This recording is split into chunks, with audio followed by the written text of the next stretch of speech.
میرے حضور مخدوم گرامی حضرت سراج ملت دامت برکاتکم، حضور عالی جاہ آپ نے ایک کلک میرے پاس بھیجی، لیکن میں سن نہیں سکا اسے موبائل کی خرابی کی وجہ سے، یا پھر یہ کہ مجھے طریقہ نہیں معلوم۔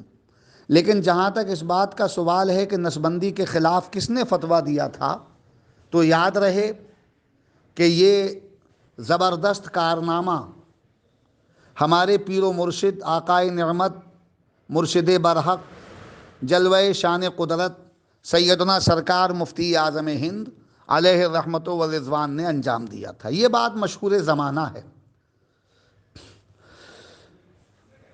1976 عیسوی میں کانگریس کی حکومت کس قدر جبر و ظلم کر رہی تھی اہل ہند پر، عام طور پر نسبندی کی جا رہی تھی، جبراً یہ عمل ہو رہا تھا۔ شہر شہر، قصبہ قصبہ، قریہ قریہ، ہر محکمے میں، ہر علاقے میں جبراً نسبندی کا نفاذ تھا۔ مسلمان بہت پریشان تھا۔ دیوبندی تو بک گئے تھے، وہابی دارالفتاؤں نے نسبندی کے جواز کا فتویٰ دے دیا تھا، یہ بات بھی بہت مشہور ہے۔ اور کچھ مفتیان کرام خاموش اور سکوت کا قفل اپنے منہ پر لگائے ہوئے تھے، لیکن یہ ایک اللہ والا سرکار غوث اعظم کا سچا جانشین، ہمارے پیر و مرشد برحق جلوہ شان قدرت آقائے نعمت سیدی حضور مفتی اعظم ہند علیہ الرحمت و رضوان تھے کہ جنہوں نے حکومت وقت کے خوف و جبر کی پرواہ نہیں کی،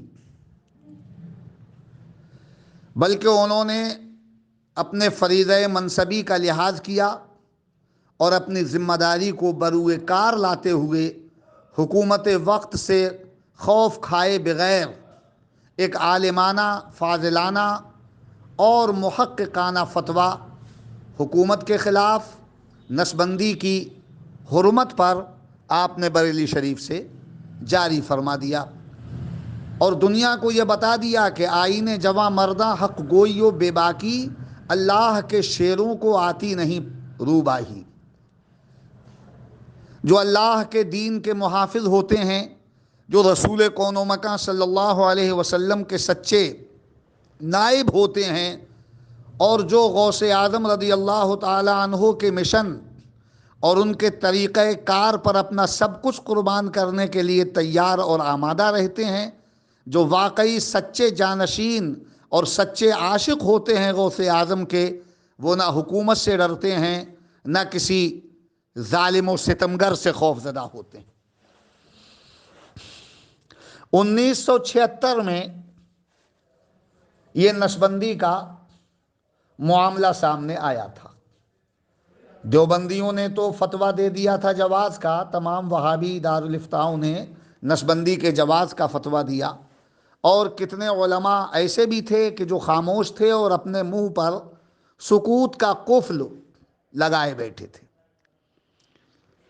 کہیں سے کوئی نسبندی کے خلاف فتویٰ جاری نہیں ہو رہا تھا، کوئی صدا سامنے نہیں آ رہی تھی۔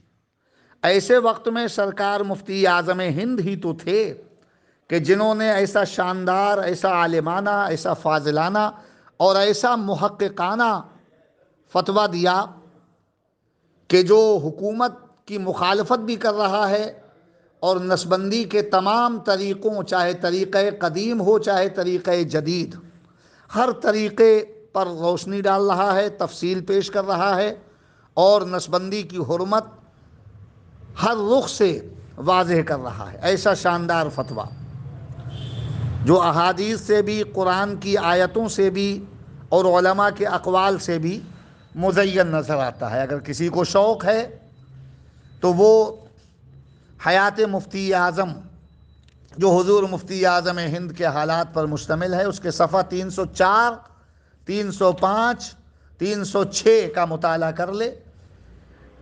مستفتی ہیں مرزا ممتاز بیگ رضوی، چھترپور MP، اور جواب دیا ہے سرکار مفتی اعظم ہند رحمۃ اللہ تعالی علیہ نے۔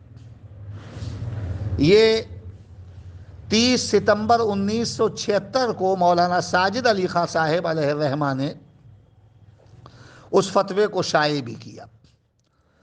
فتویٰ حضور مفتی اعظم ہند کا شائع ہو گیا، لیکن حکومت باز نہیں آئی۔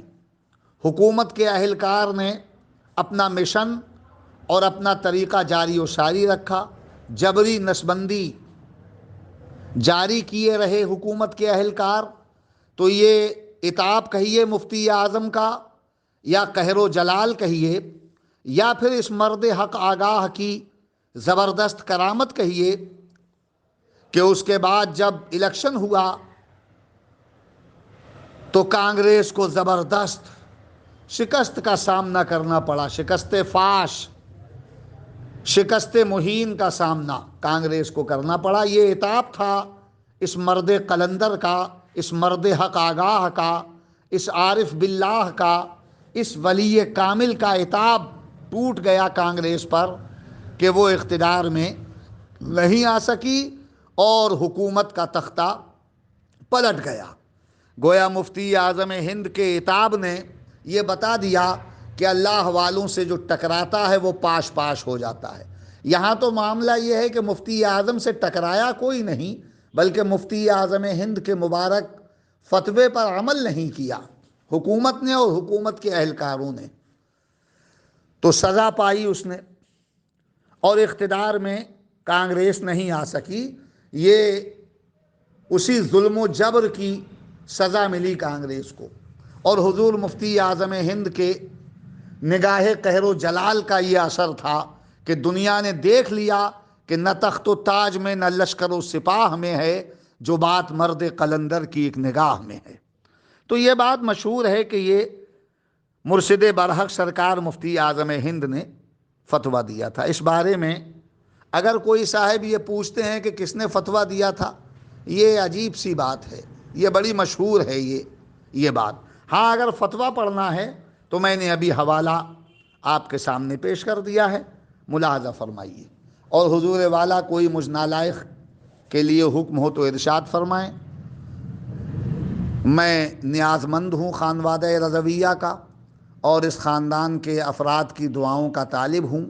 آپ ایک عظیم شخصیت ہیں اور محبت فرماتے ہیں، دین کا درد بھی آپ رکھتے ہیں۔ پیرانی اماں صاحبہ رحمۃ اللہ تعالی علیہا بہت پیار فرماتی تھیں آپ سے۔ اس نسبت کی بنا پر میں آپ سے بڑی محبت رکھتا ہوں، اور تمام افراد سے، خاندان کے تمام افراد سے۔ مجھ گناہگار کے حق میں دعائے خیر فرمائیے۔ یہ مقدس مہینہ شعبان کا ہے، اور شعبان کی آج 16 تاریخ ہوئی ہے۔ شب برات بس ابھی گزری ہے، ایک ہی رات شب برات کے بعد گزر پائی ہے، اور شعبان کا تو پورا مہینہ ہی متبرک ہے۔ ہمارے نبی نے ارشاد فرمایا کہ شعبان میرا مہینہ ہے، اور سرکار غوث اعظم رضی اللہ تعالی عنہ نے بھی شعبان کی بہت فضیلت بیان فرمائی ہے، اور تفصیل سے انہوں نے بتایا ہے کہ شین سے کیا مراد ہے، عین سے کیا مراد ہے، بے سے کیا مراد ہے۔ مجھے یاد بھی ہے، لیکن میں کیا آپ سے عرض کروں، آپ مجھ سے زیادہ باہوش ہیں، مجھ سے زیادہ دانا اور بینا ہیں، مجھ سے زیادہ باعمل ہیں، مجھ سے زیادہ مقبول ہیں، اور مجھ سے زیادہ، کہیں زیادہ آپ کی نسبت قوی ہے۔ تو میں آپ سے یہی گزارش کرتا ہوں کہ میرے لیے دعائے خیر فرمائیے۔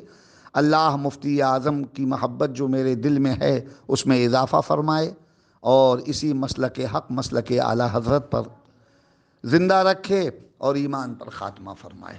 میں آپ سے گزارش کرتا ہوں، حضور کبھی اس نالائق کو فراموش نہ کیجیے۔ السلام علیکم ورحمۃ اللہ وبرکاتہ۔